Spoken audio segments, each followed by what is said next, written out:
सबूर 4। जब मैं पुकारूं तू मुझे जवाब दे, ऐ मेरी सदाकत के खुदा।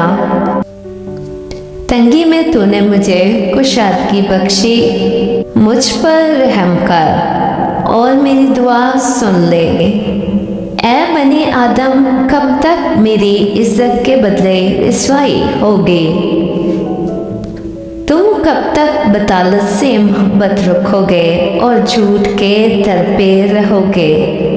जान रखो कि खुदावन ने दीनदारों को अपने लिए अलग कर रखा है। जब मैं खुदावन को पुकारूंगा तो वो सुन लेगा।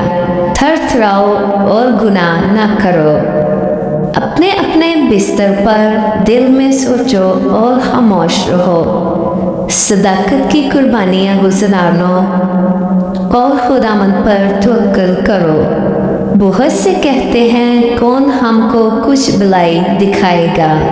ऐ खुदावन, तू अपने चेहरे का नूर हम पर जलवागर फरमा।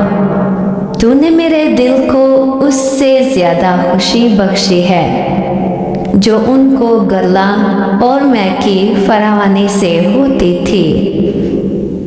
मैं सलामती से लेट जाऊंगा और सो रहूंगा, क्योंकि ऐ खुदावन, फक्त तू ही मुझे मुतमईन रखता है।